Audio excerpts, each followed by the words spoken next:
Alright, so we have short notice replacement again. I'm sick of doing these Trevin Jones videos, but his opponents keep pulling out, so there's not much he or I can do about it. So it's Trevin Jones versus Sayid Kakhramonov. Yeah, sorry if I'm butchering that, but it's quite a difficult name to say. But yeah, for Said, I'm just going to call him Said. I believe that's what he goes by a lot of the time. So for Said, on the feet, he puts everything into every strike. He's swinging with intent, he's swinging to take your head off, and he does look like he has a bit of raw power. With the amount of force that he's generating and with his swings, like you got to imagine he does have a bit of power as well, just naturally. But yeah, he puts everything into every strike, even his kicks as well. His kicks aren't great, slow to chamber, slow to retract. Also, he keeps his hands low when he is kicking, but he does come from that wrestling background, so he's not naturally a striker. It is coming along, I think.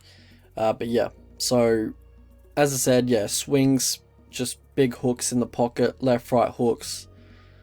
He will kind of bum rush forward with a blitz 1-2 or a 2-3 or, something like that, with his chin in the air.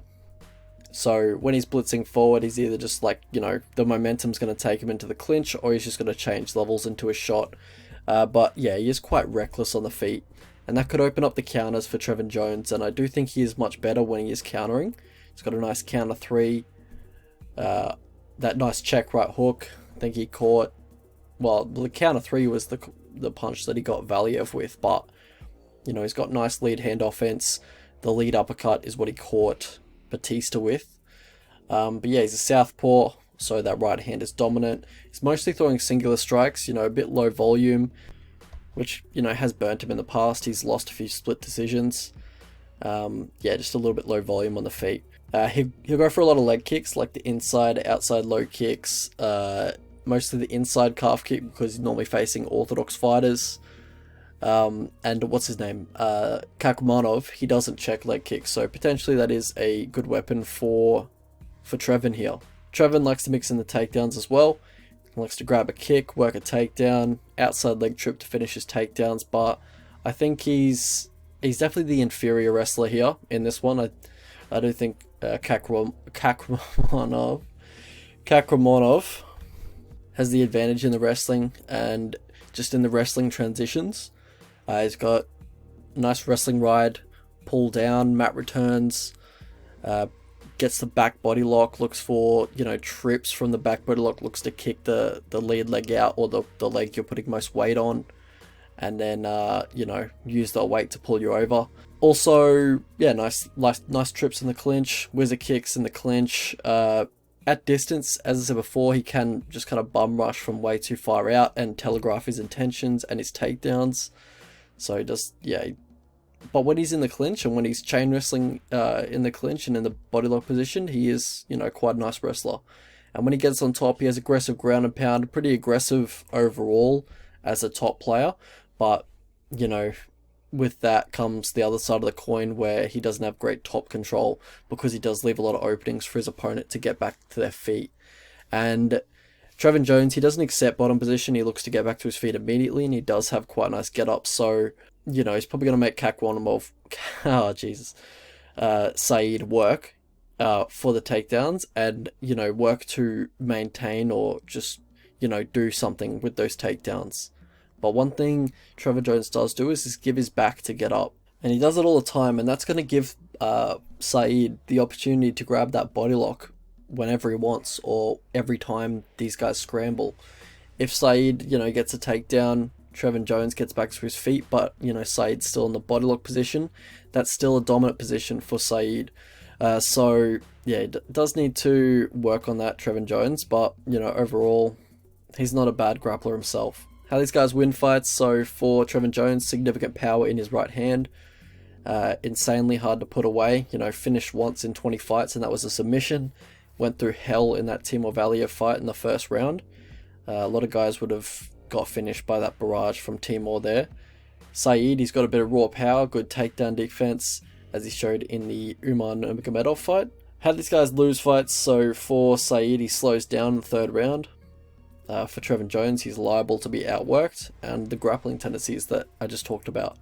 So path to victory on the feet for Trevin Jones. Counter him when he's blitzing in. So yeah, he's going to leave him. When he's coming in, like bum rushing in with his chin in the air, look for that counter 3. Also leg kicks at distance. Just be a bit more active than usual. But no like body kicks. He'll probably look to catch one and take you down. And if he's like making the read and, you know, catching your leg kicks, or he's, you know, shooting a blast double over your leg kicks, then maybe just ditch the leg kicks and just, you know, focusing on countering him as he's coming in, and if he's being reckless in the pocket. For Said, it's the wrestling heavy game plan, body lock bully. So just grab the body lock, don't let go of it, and, you know, look to mat return, get the back body lock again, and rinse and repeat. So how I see this fight going? So yeah, this guy's good. Like he's a good fighter. He's been some decent opponents. So yeah, he won the CFCC belt. I don't think that guy's very good, but you know, he won the belt. Somehow that guy had the belt, I guess. Beat Askar Askarov, who's you know has a bit of a powder record, but you know, still a good win. Pipe Vargas, he was winning the first 2 rounds of that fight, and then he got finished by just you know, a flying knee, just totally put out by the flying knee of Vargas. But you know, he gassed out because Felipe Vargas was making him work for the takedowns in that fight. That was behind a paywall, couldn't be stuffed to watch that. I was pretty impressed by the Umar Nurmagomedov performance that Said put up. Like that was a he made it competitive. Like Umar is certainly a very highly touted prospect, and Said held his own in the wrestling and made it a pretty competitive fight. Obviously lost, I think he lost every round in my opinion, but you know, he put up quite a competitive performance, and most guys are just going to get run over by Umar Nurmagomedov. So yeah. But yeah, both these guys are listed as the same height, but I think Trevin's going to have a bit of size on him, just eyeballing it. Kakhramonov, he has a background in wrestling, but he's had a bit of success with his hands lately. I'm hoping he hasn't fallen in love with his hands and starts to, you know, trade with Trevin Jones after he got like back-to-back KOs in his last 2 fights on the regional scene, because I feel like it's going to end badly for him if he does trade with Trevin Jones, because both have the power to put each other's lights out, but I feel like Trevin is the much more defensively responsible striker of the two. And I think more often than not, if they do trade, Kakhramonov is probably going to be the one getting put out, or, you know, getting knocked out or knocked down, and yeah, from there. So yeah, like on the feet, I think it could be a bit of a brawl. Like Kakhramonov, he kind of incites that type of fight. But, you know, this guy can wrestle. He certainly looks like he has some pretty nice chain wrestling. He could certainly give Jones issues in areas where I believe Ronnie Lawrence was going to give Trevin, you know, basically the business. And what I'm talking about is the tendency that Trevin has to just give his back up in every scramble. It gives BJJ guys opportunities to take the back mount, but it also gives wrestlers opportunities to grab the body lock and just, you know, hold on to that wrestling ride, and it's just a repetitive cycle from there. So he certainly does have a path to victory with just bullying Trevin with the body lock, but even if he does get Trevin down, like, Jones is pretty hard to hold down, and Said doesn't have great top control himself. And in the past, Kakhramonov, he has gassed after around 8 minutes when his opponent has made him work for the takedowns, and that's the Felipe Vargas fight, but also the Umar Nurmagomedov fight, because Umar was initiating the wrestling, but he was making it, you know, a more of a wrestling involved fight. So I think he does gas a little bit when wrestling is involved, and he does need to work for the takedowns, and it isn't just him, you know, being in top position and just smashing his opponent from top position. But when it's competitive and when it's back and forth, I do feel like he does slow down a bit in the second half of the fight, and that's what I'm expecting Trevin to do here, is to make Said work for the takedowns and work to control him on the mat. So yeah, I'm expecting Trevin's cardio to hold up a little bit better than Said's, especially considering it's like under a week's notice. So how much training or how much in-camp training has this guy been doing? Probably not that much. He didn't have a fight booked. He's probably not training super hard since he's not training for a fight.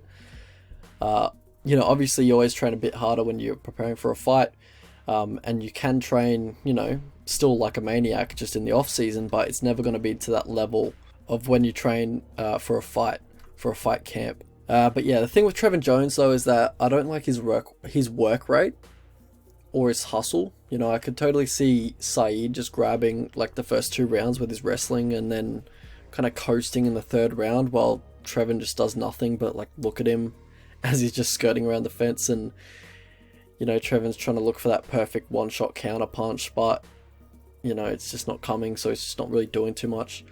So he's not really someone I want to bet as a favorite, and I'm guessing he's going to be a favorite until he shows some urgency in his game, because I just don't see that urgency in his game.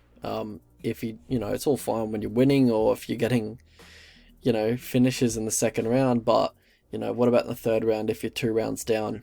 Just in the past, he hasn't shown that urgency. Even in a competitive fight where potentially it's 1-1, potentially it's 2-0, in the 3rd round, he just kind of coasts or just keeps that same urgency that he had in the 1st round, which just wasn't much. So yeah, it is what it is. We'll have a look at the betting lines. So that was cap, but you know, there's no betting lines yet. But the prediction is Jones by TKO. If I were to line the fight, I would line it as Jones as $1.60 or -165 for the money line for Trevin Jones, and $2.30 or +130 as the comeback for Said Kakhramonov. So bets I was looking at was Kakhramonov if the line like opens or just like sits just real wide, and Trevin Jones is a huge favorite because I don't really think he should be a huge favorite in this fight. But they might just think, you know, it's just some bum coming off the regional scene who probably has no shot and just, you know, really short notice, so they're not giving him too much of a shot. But I give him a decent shot in this fight. Trevin has some holes in his game where Said could take advantage of it. Also, I don't know if Trevin's going to take the fight by both hands and really show who's UFC level and who isn't. I feel like it's probably going to be quite competitive, and unless Trevin knocks him out. But yeah, so if Trevin knocks him out early, he probably represents a huge favorite money line. But other than that, I really don't see him representing like a -300 or a -250 or something like that, which I'm expecting he's probably going to get. So Kakhramonov, if he gets like $2.70 or +170, I'd bet that. Maybe even, you know, $2.60 or +160, but yeah, we'll see what line is when it comes out.